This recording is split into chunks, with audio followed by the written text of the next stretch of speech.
Assalamualaikum warahmatullahi wabarakatuh. Perkenalkan, kami dari kelompok 5 dengan anggota saya Muhammad Faiz Khairunuha, NIM 23040200142. Saya Yoni Sarmaladiani dengan NIM 23040200146. Saya Dita Julandira dengan NIM 23040200160. Karakteristik kurikulum negara Jerman.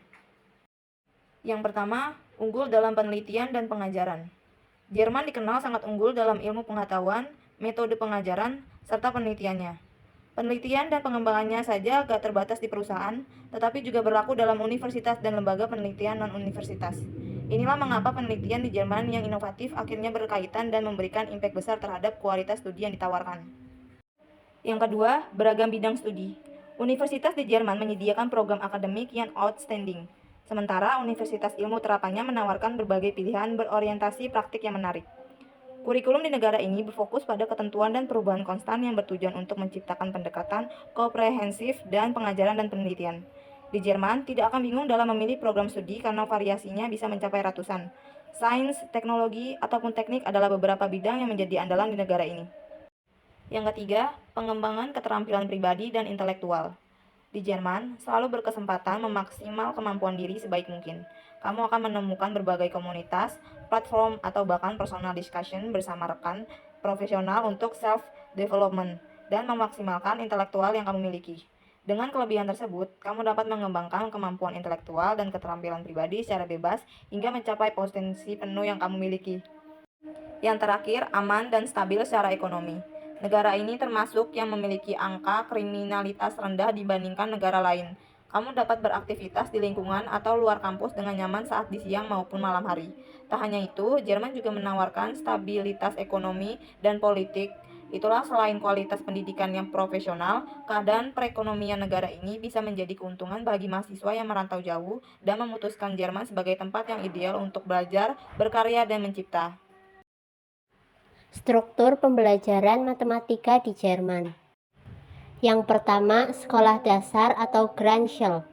Mulai dari kelas 1 hingga kelas 4, para siswa belajar dasar-dasar matematika seperti operasi hitung, geometri dasar, dan topik matematika sederhana lainnya. Yang kedua, sekolah menengah pertama atau Hauptschule, Realschule, atau Gymnasium. Setelah sekolah dasar, siswa akan memasuki salah satu dari 3 jenis sekolah menengah ini, bergantung pada kemampuan dan minat mereka. Kurikulum matematika di tingkat ini bisa berbeda, sedikit tergantung pada jenis sekolahnya. Hauptschule fokus pada keterampilan praktis. Realschule menawarkan pendidikan menengah yang lebih umum, sementara Gymnasium mempersiapkan siswa untuk masuk universitas dan menyediakan kurikulum yang lebih mendalam. Yang ketiga, tingkat atas atau Oberstufe. Bagi siswa yang memilih jalur gimnasium, mereka akan memasuki tingkat atas yang biasanya berlangsung selama 2 tahun, kelas 11 dan 12 atau 13, tergantung negara bagian. Di sini, mereka akan mempelajari matematika pada tingkat yang lebih tinggi, termasuk kalkulus, aljabar lanjutan, dan topik matematika lanjutan lainnya. Dan yang terakhir, ujian pendidikan tinggi atau abitur. Bagi siswa yang lulus dari tingkat atas gimnasium, mereka akan mengikuti ujian abitur. Ini adalah ujian akhir yang memungkinkan mereka untuk melanjutkan studi tingkat tinggi di universitas. Hal-hal yang dapat diimplementasikan di Indonesia berdasarkan kurikulum di negara Jerman. Pertama, penekanan pada literasi dan numerasi. Kurikulum di Jerman juga memiliki penekanan yang kuat pada literasi atau keterampilan membaca dan menulis, dan numerasi atau keterampilan matematika. Implementasi ini dapat dilakukan di Indonesia dengan peningkatan fokus pada pengembangan keterampilan dasar di semua tingkatan pendidikan.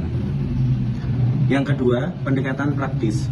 Kurikulum di Jerman menekankan pendekatan praktis dalam pembelajaran.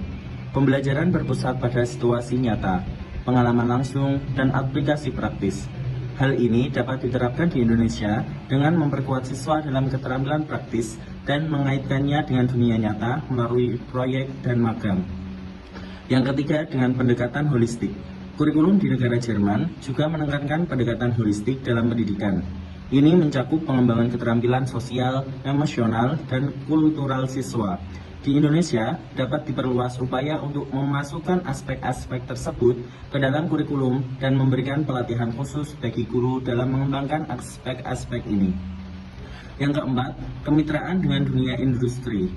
Kurikulum di Jerman memiliki hubungan erat dengan dunia industri. Pendidikan vokasi dan kerjasama dengan perusahaan menjadi penting. Di Indonesia, dapat dilakukan kerjasama yang lebih erat antara lembaga pendidikan dan dunia industri untuk meningkatkan relevansi kurikulum dengan dunia kerja. Sekian penjelasan dari kami. Apabila ada kesalahan dan kekurangan, kami mohon maaf. Sekian, wassalamualaikum warahmatullahi wabarakatuh.